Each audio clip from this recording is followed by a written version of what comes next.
अस्सलाम स्टूडेंट्स, ये आप लोगों की जो है वीडियोस ये वीक नंबर 4 पे हैं। सो वीक नंबर 4 पे जो आप लोगों की टॉपिक था बेसिकली सिंगल इंग्लिश का इंट्रोडक्शन ही था। सो उसको एक दफ़ा देख लेते हैं कि किस तरह से हम लोगों ने उसको जो है वो रिवाइज़ किया था। सो सिंगल इंग्लिश के बारे में हमने बात की थी। जल्दी से क्विक ओवरव्यू कि हमने इसको यूज़ क्यों किया था, क्योंकि सिंगल हमारे पास एरे में प्रॉब्लम ये था कि लिमिटेड मेमोरी साइज़ था और जो है हम उसको रन टाइम पे अकॉर्डिंग टू रिक्वायरमेंट ग्रो या श्रिंक जो है वो नहीं करवा सकते थे। सो ये एक प्रॉब्लम था जो हम अरे से रिलेट कर रहे थे और साथ ही साथ जो है ड्यूरिंग इंसर्शन या आफ्टर डिलीशन जो है हमें अपने कंटेंट्स को जो है वो शफल करने का एक्स्ट्रा ओवरहेड भी करना पड़ता था। लेकिन लिंक्ड लिस्ट में जो है वो ऐसा कोई इशू नहीं है। सो एग्जांपल भी हम लोगों ने ये देखा था कि एज्यूम अगर हम इंसर्शन की बात करें, यूज़र ये आपके पास एरे में कुछ कंटेंट्स हैं जो कि आपके पास जो है 5 कंटेंट्स हैं। यूज़र अगर 0th इंडेक्स पे इस टाइम 1000 मौजूद है, यूज़र अगर इस पोजीशन पे जो है एक नई वैल्यू 1005 ऐड करवाना चाहे, सो प्रॉब्लम ये रहेगा बाकी तमाम कंटेंट्स हमें राइट शिफ्ट करने पड़ेंगे और ये स्लॉट फ्री होगी फॉर दिस वैल्यू। इसी तरह से डिलीशन में प्रॉब्लम क्या था कि अगर हमें जो है लेट्स अज्यूम के 1010 रिमूव कराना है तो बाकी तमाम कंटेंट्स को हमें लेफ्ट शिफ्ट करना पड़ेगा। सो हर पॉसिबिलिटी में हमारे पास जो भी ऑपरेशन हम परफॉर्म करें उसमें हमें एक्स्ट्रा जो है वो टास्क भी करना पड़ रहा है। सो एडवांटेजेस हमारे पास लिंक लिस्ट के क्या थे कि डायनेमिक साइज था और हमारे पास जो है इंसर्शन और डिलीशन में जो है हमें ईज प्रोवाइड कर रहा था, उसमें कोई भी प्रॉब्लम नहीं थी। सिंगल लिंक लिस्ट में हमने ये कहा था कि अगर इसकी डेफिनेशन हम डिफाइन करें तो ये कॉम्बिनेशन ऑफ नोड्स ही है। सो हमारे पास हर नोड जो है उसमें जो है वो आपस में उनको ज्वाइन करके जो है वो एक सिंगल लिंक लिस्ट की ही हमारे पास फॉर्मेशन बनेगी। इसका मतलब ये है कि हर नोड के दो पार्ट्स होंगे, एक डेटा पार्ट होगा और एक रेफरेंस पार्ट होगा। रेफरेंस पार्ट में हम लोग नेक्स्ट कमिंग नोड जो है उसका रेफरेंस स्टोर करेंगे। ऐसा क्यों है, क्योंकि सिंगल लिंक लिस्ट जो है वो कंसेक्टिव मेमोरी स्लॉट्स नहीं है, कंसेक्टिव मेमोरी चंक्स नहीं है। हम लोग ये काम कर रहे थे कि हम लोग डिफरेंट मेमोरी लोकेशंस में ये क्रिएट होंगे अकॉर्डिंग टू रिक्वायरमेंट जब यूज़र को नोड क्रिएट करने की जरूरत हुई। और हम ये काम करेंगे कि इनके लिंक पार्ट में उनके नेक्स्ट नोड का जो है वो रेफरेंस हर दफ़ा स्टोर कर होंगे। इस पर्टिकुलर एग्जांपल के हिसाब से ऐसा नोड जिसकी वैल्यू 20 है उस नोड का रेफरेंस इससे प्रीवियस नोड के लिंक पार्ट में स्टोर होगा। इसी तरह से ऐसा नोड जिसकी वैल्यू 28 है उस नोड का रेफरेंस उसके प्रीवियस नोड जिसकी वैल्यू 20 है उसके लिंक पार्ट में स्टोर होगा। तो ये इनकी कनेक्टिविटी का मेथड है। और एक स्पेशल हम लोग हेड बेसिकली नेम यूज़ करते हैं जिसको हम हेड कहते हैं, जो कि हमारे लिंक लिस्ट का स्टार्टिंग पॉइंट ही है। इसका मतलब ये है कि लिंक लिस्ट की formation from head to tail ही होगी। हम हेड से रीड करना स्टार्ट करेंगे और अप टू नल तक हम इसको रीड करेंगे। कुछ ऑपरेशंस जो हैं वो हम लिंक लिस्ट से रिलेट कुछ हमने पहले भी एग्जांपल देखी हैं। कुछ और एग्जांपल्स हैं कि अगर हम इंसर्शन करवाना चाहें तो ज़रूरी नहीं कि इंसर्शन की कोई एक पॉसिबिलिटी हो, इंसर्शन की फर्दर पॉसिबिलिटीज़ भी हो सकती हैं कि हम वैल्यू इंसर्ट स्टार्ट में करवाना चाह रहे हैं, एंड में करवाना चाह रहे हैं, किसी पर्टिकुलर लोकेशन पे करवाना चाह रहे हैं, या फिर हम ये चाह रहे हैं कि जब जब कोई पर्टिकुलर वैल्यू रीड हो तो उससे पहले एक न्यू वैल्यू जो है वो रीड हो जाए या प्लेस हो जाए। इंसर्शन की मल्टीपल पॉसिबिलिटीज़ और हैं। आज हमने उनको देखना है और इसी तरह से इंसर्शन के साथ साथ दूसरे बेसिक ऑपरेशन डिलीशन की भी पॉसिबिलिटीज़ हैं कि ज़रूरी नहीं यूज़र जो है सिर्फ एन को ही डिलीट करे। अगर वो स्टार्ट वैल्यू को डिलीट करना चाहे तो हमारे सोल्यूशन क्या होगा, अगर वो एंड वैल्यू को डिलीट करना चाहे हमारा सोल्यूशन क्या होगा, और अगर वो स्पेसिफिक नोड को डिलीट करना चाहे तो हमारा सोल्यूशन क्या होगा। हमने उसको देखना है।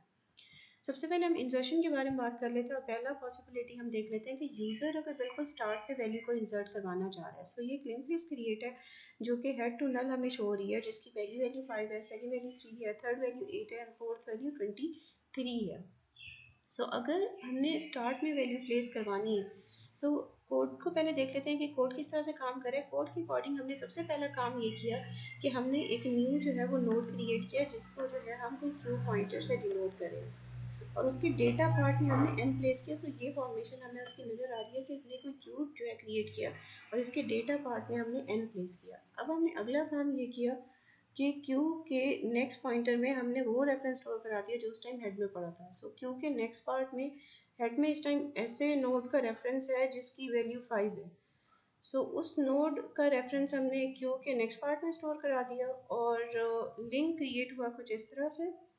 इसके साथ साथ हमने ओवरराइट किया कि अगर हेड जो है उसमें अब क्यू का रेफरेंस स्टोर करा दो क्योंकि क्यू को ही पहली वैल्यू बननी है। उस नोड का रेफरेंस जो है वो हमने हेड में स्टोर करा दिया।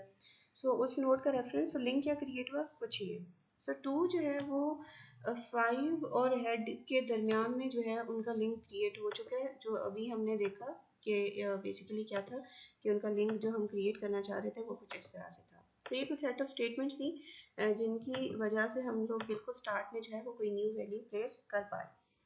इसी तरह से अगर यूज़र ने बिल्कुल एंड पे कोई वैल्यू प्लेस करानी हो तो उसका सोल्यूशन क्या है कि एक तो ये कि हमने एक न्यू नोड क्रिएट किया, उस न्यू नोड के डेटा पार्ट में हमने n प्लेस किया और इसका नेक्स्ट पॉइंटर हमने इनिशियली नल किया। अगर हेड नल पे पॉइंट कर रहा होगा तो इसका मतलब ये है कि जो पहला नोड क्रिएट होगा वही सबसे एंडिंग नोड होगा।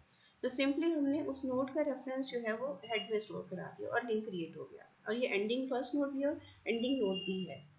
लेकिन अगर ऐसा नहीं है कि लिस्ट कुछ ना कुछ पोर्शन में ऑलरेडी आपके पास क्रिएट हुई हुई है, तो फिर हमें क्या काम करना है, फिर हमें एक न्यू नोड जिसको हम जो है जिसकी वैल्यू हम लिस्ट में ऐड करवाना चाह रहे हैं वो हमने क्रिएट किया। इसके डेटा पार्ट को हमने इनिशियली इसमें वैल्यू रखी और इनिशियली इसका लिंक पॉइंटर नल को पॉइंट किया, और सबसे पहले हमने लिस्ट का एंड ढूंढा। और लिस्ट का एंड हमें कैसे पता चला होगा कि लिस्ट के एंड वाले नोड के लिंक पार्ट में नल स्टोर हुआ होगा। सो हमने सबसे पहले उसको सर्च करवाया, कोई डमी पॉइंटर है उसको हमने आइटरेट करवाया अप टू नल तक, और जैसे हमें कंडीशन मैच हो गई तो हमने इन दोनों का लिंक क्रिएट कर दिया। हमने क्यू के लिंक पार्ट में हमने क्या स्टोर करा दिया बेसिकली, जो कि पी है। सो लिंक क्रिएट हो गया। इसी तरह से अगर कुछ एग्जांपल एक और देख लेते हैं कि अगर हमारे पास कोई एक लिस्ट क्रिएटेड हो तो हम किस तरह से उसका सोल्यूशन करेंगे।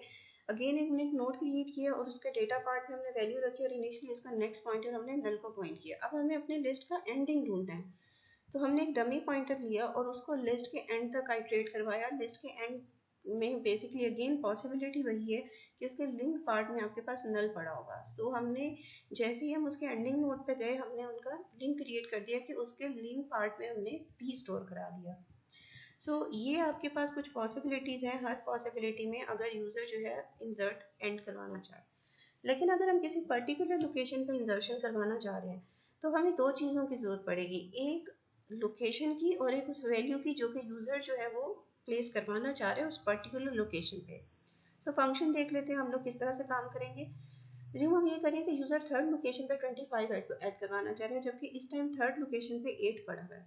सबसे पहले हमें उस लोकेशन तक जाना है, तो मैंने कोई पी पॉइंटर स्टार्ट करवाया हेड से और उसको आइट्रेट करवाया जब तक कि हम लोग लोकेशन -1 नोड तक नहीं पहुंच गए।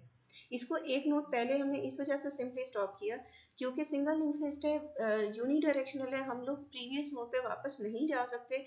इसलिए हमें प्रीवियस नोड पे रहते हुए हम अगले नोड्स को तो एक्सेस कर सकेंगे बट नेक्स्ट नोड से रहते हुए हम लोग प्रीवियस नोड को एक्सेस नहीं कर पाएंगे। सिंपली लिंक क्रिएट करने के लिए मैंने इसे यहीं पे स्टॉप किया। अब हमने स्टेटमेंट क्या लिखी कि हम लोग जिस लोकेशन पे जाना चाह रहे थे उसके -1 इंडेक्स पे तो -1 नोड पे तो हम लोग गए। सिंपली स्टेटमेंट क्या लिखी कि जो न्यू नोड हमने क्रिएट किया था जिसको हम क्यू कह रहे थे उसके बेसिकली नेक्स्ट पार्ट में हमने वो रेफरेंस स्टोर करा दिया जो पी के नेक्स्ट पार्ट में पड़ा था। पी के नेक्स्ट पार्ट में जो हमें फिगर से नजर ये आ रहा है कि पी का जो नेक्स्ट पार्ट है वो ये पर्टिकुलर पोजीशन इसमें इस नोड का रेफरेंस है। हमने क्यू के नेक्स्ट पार्ट में इस नोड का रेफरेंस स्टोर करा दिया। लिंक क्या क्रिएट हुआ, कुछ ये लिंक क्रिएट हुआ। एंड देन हमने अब क्योंकि इस नोड को लिस्ट का पार्ट बनाना है सिंपली हमने ये कहा कि पी के लिंक पार्ट में जो भी पड़ा है उसको ओवरराइट करवा दो विद क्यू के साथ। लिंक क्रिएट हो गया कुछ इस तरह से, और ये नोड हमारे पास जो है किसी पर्टिकुलर लोकेशन पे ऐड हो गया और वैल्यू अब जब भी हम रीड करेंगे वैल्यू हमारे पास रीड होगी 5, 3, 25, 8 और 23। अगर यूज़र ये चाह रहा है कि वो किसी पर्टिकुलर वैल्यू से पहले हर दफ़ा एक नई वैल्यू ऐड करवाए उसके लिए हमें क्या काम करना पड़ेगा, हमें सबसे पहले वो पर्टिकुलर नंबर ढूंढना पड़ेगा n, और m में हम वो वैल्यू देंगे जो हम हर दफ़ा प्लेस करवाना चाह रहे हैं। लेट्स अज्यूम यूज़र जहाँ 8 पड़ा है 8 वैल्यू है उससे पहले वो 36 प्लेस करवाना चाह रहा है। कंडीशन देख लेते हैं। सबसे पहले हमने जो है बेसिकली दो पॉइंटर्स इनिशियलाइज करवाए पी एंड क्यू। पी को हमने हेड से इनिशियलाइज करवाया और क्यू को हमने हेड ऑफ नेक्स्ट से इनिशियलाइज करवाया। ये यहाँ पे सेट ऑफ स्टेटमेंट्स में भी हमें नजर आ रहा है। और क्यू को कब तक आइटरेट करवाया, जब तक कि क्यू के डेटा पार्ट एन से मैच नहीं हो जाता। इसको हमने सिंपली आइटरेट करवाया जो कि हमें एल्स पोजीशन में नजर आ रहा है कि क्यू और पी जो है वो नेक्स्ट टू नेक्स्ट मूव होते जाएंगे जब तक कि हमारे पास ये कंडीशन मैच नहीं हो जाती या फिर ये या तो कंडीशन मैच ही नहीं होती। सो हमारे अकॉर्डिंग क्यू का डेटा एन से मैच हो गया, सो इफ की कंडीशन हमारे पास ट्रू हो गई है। सो अब हमने सिंपली क्या किया कि अब क्योंकि हम यहाँ पे इस नोड से पहले एक न्यू नोड ऐड करवाना चाह रहे हैं, तो मैंने कोई एक न्यू नोड क्रिएट किया जिसको हम आर कह रहे हैं। आर के डेटा पार्ट में हमने वैल्यू रखी एम, उसके नेक्स्ट पॉइंटर में हमने स्टोर कराया जो कि बेसिकली पी के नेक्स्ट में पड़ा था। आप लोग चाहो तो यहाँ पे पी के नेक्स्ट की बजाय आप लोग यहाँ पे सिंपली क्यू भी लिख सकते हो, क्योंकि हम लोग दो पॉइंटर्स यूज करें, दोनों से रीड करने में कोई इशू नहीं है। पी का नेक्स्ट भी ठीक है और इस पॉसिबिलिटी में क्यू भी ठीक है। देन लिंक कुछ क्रिएट हो गया जो हमें फिगर से नजर आ रहा है, और साथ ही साथ हमने पी के नेक्स्ट में आर प्लेस करा दिया, सो लिंक कुछ ये क्रिएट हो गया। सो इस तरह से मैंने पी और क्यू को आइट्रेट करवाया, क्योंकि इस पॉसिबिलिटी में हमें 8 जो है वो सिर्फ एक दफ़ा मिला था, लेकिन अगर 8 की मल्टीपल टाइम्स अक्रेंसेस हुई तो हर अक्रेंस से पहले जो है एक न्यू नोड ये ऐड कर देगा ये पर्टिकुलर कोड। सो ये आपके पास जो है कुछ पॉसिबिलिटीज थी इंसर्शन की। अब हम बात कर लेते हैं कुछ डिलीशन के केसेस। सो डिलीशन के केसेस क्या थे हमारे पास कि अगर यूजर बिल्कुल स्टार्ट वाली वैल्यू को डिलीट करवाना चाह रहा है, सो स्टार्ट में हमें इस टाइम नजर आ रही है 5 और इस नोड का जो है रेफरेंस पड़ा होगा हेड में।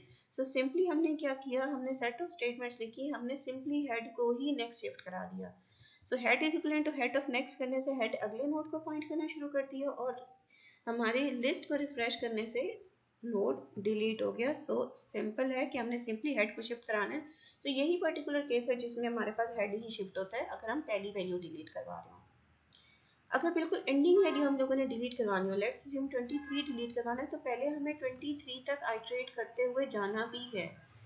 क्यू को हमने इनिशियलाइज करवाया हेड से और पी को इनिशियलाइज कराया हेड के नेक्स्ट से, और इसे कब तक हमने आइट्रेट कराया, जब तक कि पी के नेक्स्ट में नल नहीं मिल जाता। सो ये पर्टिकुलर केस में पी के नेक्स्ट में आपको नल मिल चुका है, सो कंडीशन हमारे पास ट्रू हो चुकी है।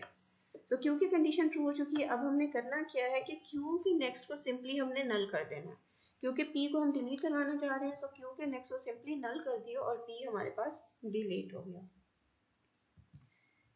सो अगर हम किसी पर्टिकुलर एन को या पर्टिकुलर नोड को डिलीट करवाना चाह रहे हैं, मतलब क्या है कि हम सेकंड नोड या थर्ड नोड या फोर्थ नोड को डिलीट करवाना चाह रहे हैं, तो उसके लिए हमें वो नोड नंबर चाहिए होगा जिसको हम डिलीट करवाना चाह रहे हैं। लेट्स अज्यूम हम थर्ड नोड को डिलीट करवाना चाह रहे हैं, तो पहले हमें 3-1 2 इंडेक्स तक जाना पड़ेगा, उस n माइनस इंडेक्स तक जाना पड़ेगा। अब 8 को डिलीट करवाना है, इसका मतलब ये है हमें 3 और 23 का जो है वो लिंक क्रिएट करना है। सो हमने नोड काउंट तो फाइंड कर लिया, एक नोड जो बेसिकली ओरिजिनल काउंट था उससे 1-1 पे हमने अपने जो है p जो है पॉइंटर को स्टॉप कर दिया। अब हमने लिंक क्रिएट करना है, p के नेक्स्ट में इस टाइम जो है वो 8 ऐसा नोड जिसकी वैल्यू 8 है उसी का रेफरेंस पड़ा है, लेकिन अब हमने उसमें क्या स्टोर करा दिया, हमने p के नेक्स्ट में स्टोर करा दिया है p ऑफ नेक्स्ट। इस बात का मतलब क्या है, इस बात का मतलब ये है कि p of next is this node और इसके नेक्स्ट जो कि ये है उसमें इस नोड का रेफरेंस है। सो p ऑफ नेक्स्ट का मतलब ये है कि p of next is this particular node और इसका नेक्स्ट क्योंकि ये है और इसमें इस नोड का रेफरेंस है। सो इसका मतलब है लिंक क्या ओवरराइट हुआ, कुछ ये। सो लिंक हमने जो है वो एक्सचेंज कर लिए, जितने भी हमारे पास क्रिएटेड थे वो सारे हमने यहाँ पे एक्सचेंज कर दिए। सो हमारे पास जो है हमारा जो लिंक लिस्ट है उसका स्ट्रक्चर कुछ after writing this particular statement कुछ ये हो गया। सो अब हमने क्या करना है, सिंपली 8 को रिमूव कर देना और वैल्यू पर्टिकुलर नोड नंबर की वैल्यू हमारे पास डिलीट हो गई है। सो ये टॉपिक से आप लोगों के पास जो है वो लेक्चर नंबर 4 के आप लोग जो है इसके बारे में फर्दर अगर रीड करना चाहो तो आपके पास हैंडआउट्स मौजूद हैं, आप लोग वहाँ से भी कंसल्ट कर सकते हो। Thank you.